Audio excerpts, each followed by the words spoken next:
Well, today I'm going to tell you the defenders that you must have going into the game week 24. And well, these are my defensive choices, including keeper and defenders. Well, I didn't want to invest a lot in my defense, so this is kind of mediocre defense. But if you are intending to use a lot of your money in defenders, well, there are better choices than Jones and Bellerin and Edwards. But for me, I'm investing more of my money in my midfielders and the strikers. So these are my defenders. But I will tell you the defenders that you should actually use for upcoming not only game week 24 and so on the other games, which will be pretty useful and pretty handy as they are pretty cheap. And I do have some expensive players too, which will work for you. And yeah, so let's proceed. Okay, then firstly, I would recommend any defenders from Chelsea, because they have pretty decent fixtures and they are doing very well in defense. They don't concede easy, and well, Marcos Alonso is my first choice, and other choice would be Aspi, because they are the wingers, and I would recommend not to select the center backs, because there's pretty much too much rotation at the center back position. There's Rudiger, Christensen, but they do rotate a lot, so I wouldn't recommend any center backs from Chelsea team. But I do recommend the Marcos Alonso and Cesar, because they have been pretty good right now, and Cesar is more kind of defensive, so I would recommend Marcos Alonso, although he's pretty pricey. I do think he does deliver the points, so I do think Marcos Alonso would be a good choice, because they do have pretty decent fixtures. Those are not that hard, and you can see the Brighton, Bournemouth, Watford, and West Brom. I think in these 4 games, at least they will get 2 clean sheets or more. I don't know, but if you are going for defenders, it's pretty good if you choose at least two Chelsea defenders, or one Chelsea keeper and one Chelsea defender, because I do think you'll benefit a lot from the Chelsea defense and keepers. Okay, then moving on to second sets of players. Uh, According to the fixtures, I do think West Ham have a pretty good chance of keeping clean sheets, although they haven't kept clean sheets in recent games. But for cheap price, there are quality players, and I do think they will keep some clean sheets in upcoming fixtures.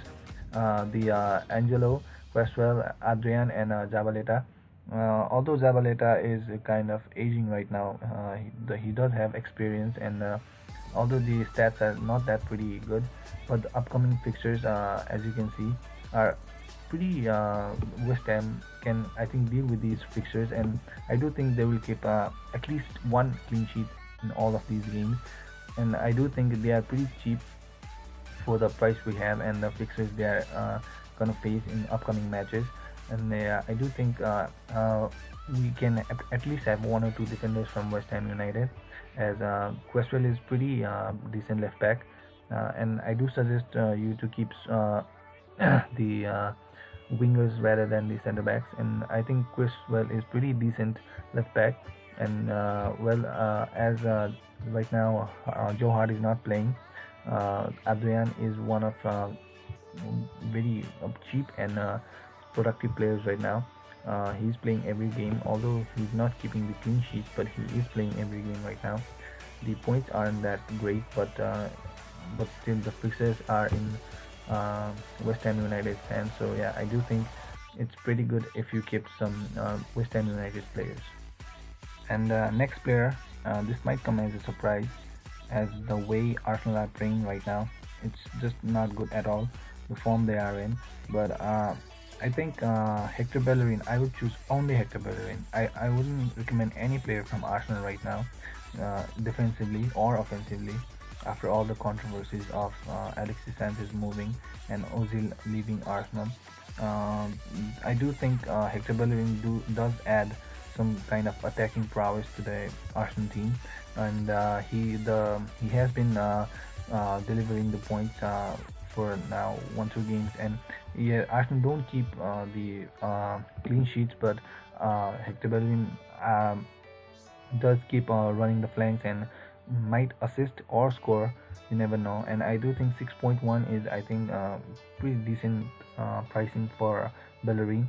And the fixtures are pretty easy too, but two fixtures against Spurs and Man City, this seems pretty difficult. But upcoming three fixtures, I do think Bellerin will be vital for the Arsenal team. And yeah, I do think I wouldn't recommend any other player, but I do think if you are going for the defensive bonus points and all, I do think Hector Bellerin is a decent choice. Well, moving on, my next choice would be Phil Jones or Antonio Valencia, but I'd recommend Phil Jones because I think you'd want to spend or I think invest less in defenders, because this is a crucial part of the season, and well, more of the midfielders and the strikers end up with more points so at the end of the season. So I would recommend you to invest more in your midfielders and the strikers. So I do think Phil Jones will keep the clean sheets. You can or either go for Phil Jones or Antonio Valencia or any the Manchester United defense, because after all there's De Gea between the posts, so it's very conforming that they will have pretty much of clean sheets, because then Antonio just scored after coming from injury. So I do think Antonio or Phil Jones, they do play regularly. So and except for going for Smallings and Shaw, I do think you should choose Antonio and Phil Jones. They do play regularly, and they do keep clean sheets because of the De Gea. And well, and the fixtures are pretty easy to actually these are, I think, pretty divided, because they have easy game, difficult game, easy game, difficult game. So it's up to you if you're going for Manchester United defender, but I would personally recommend Phil Jones for the defensive option, because he's cheaper than Antonio, and well, he will keep the clean sheets because after all there's De Gea. So the fixtures are easy too, and yeah. And lastly, uh, I'd go for Manchester City defenders, because they have been in pretty good form until they played against Liverpool. But still, we can just outcount the Manchester players. They have pretty easy fixtures too. Newcastle, West Brom, Burnley, and upcoming three fixtures are pretty easy. And John Stones has recently returned, and he's not even that pricey. And so you could actually go for John Stones or Nicholas Otamendi, but I wouldn't recommend Kyle Walker, because for his price, I think it would be good if you got Antonio or Bellerin, Valencia or Bellerin, because he's a good attacking winger, but still I think Antonio and Bellerin are way better. And I think I would personally recommend, if you are staying in a budget, for John Stones, because he's pretty cheaper than Otamendi. For center back, 6.5 is, I think, a little pricey. So although Man City surely will keep clean sheets, because these are pretty easy fixtures for them, and but I still do think John Stones would be a prior choice, because he just returned and he will be playing in the center back position. And as Man City don't have a proper left back, as for defensive option from Manchester, I would go for John Stones or Otamendi, but I wouldn't recommend Kyle Walker. For the money you put in Kyle Walker, you could go for Bellerin or Antonio Valencia. So well, thank you guys for sticking till the end of the video, and well, give me your feedbacks and what do you think about the choices I made. And well, these players are pretty handy. I do think they will perform well in upcoming fixtures. And well, please give me your feedback and like and subscribe my channel. And thank you.